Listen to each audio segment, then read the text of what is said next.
What if human farts were explosive like jet fuel? Let's just take a moment to appreciate how absolutely catastrophically insane this idea is. 1 second, you're watching cat videos on your phone. The next, boom! You've launched yourself through the ceiling because your lunch didn't agree with your stomach. If human farts had the explosive energy of jet fuel, humanity would become the most flammable, ridiculous species on the planet. Let's start with the basics. The average human fart contains methane, hydrogen, and other gassy friends. Normally, this mix is more embarrassing than dangerous. But if, for some cursed reason, it ignited like jet fuel every time you tooted, we'd all be walking, talking rocket engines with serious bowel anxiety. The tiniest toot wouldn't just make people laugh. It would set the couch on fire and leave a crater where your living room used to be. Imagine the average teenager sitting in class after scarfing down 3 burritos, a can of soda, and 2 boiled eggs.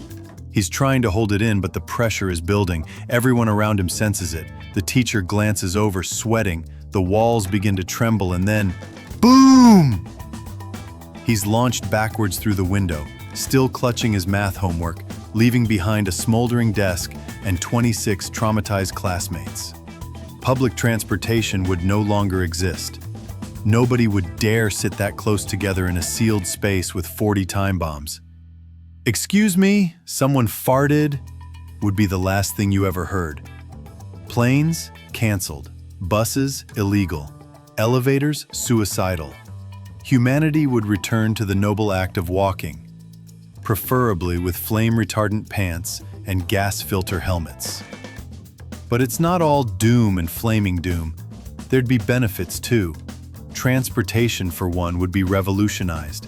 Personal flight would become available to anyone with a can of beans and strong glutes. You're late to school? No problem. Just rip one and rocket across the sky at Mach 3.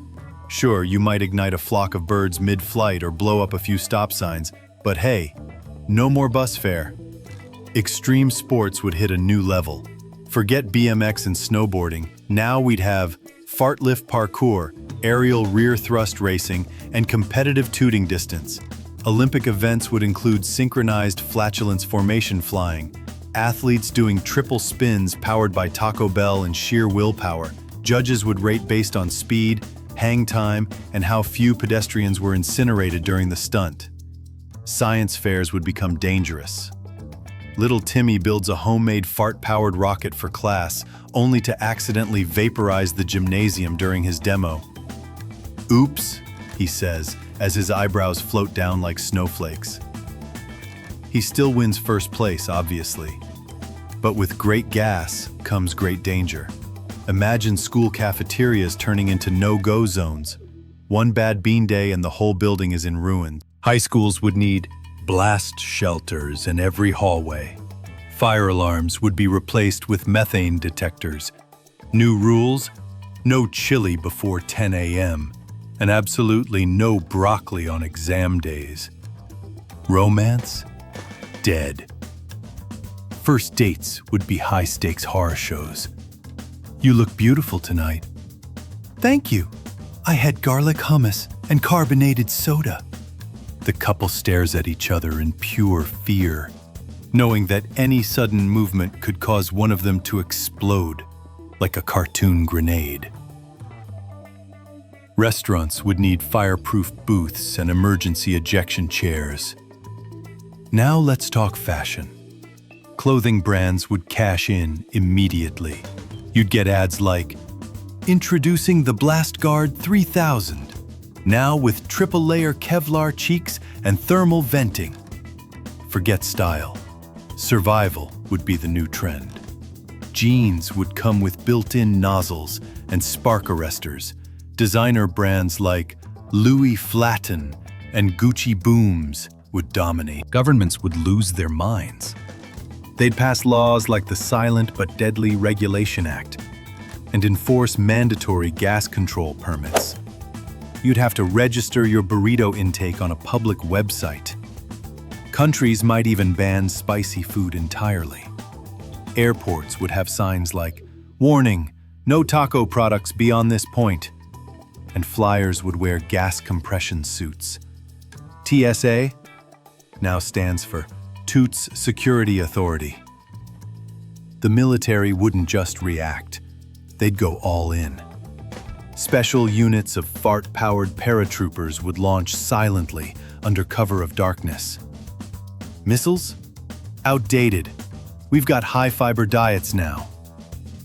Enemies would hear a soft rumble, look up, and be obliterated by an elite team of bean-fueled commandos. But perhaps the worst part, the absolutely horrifying part, is gym class.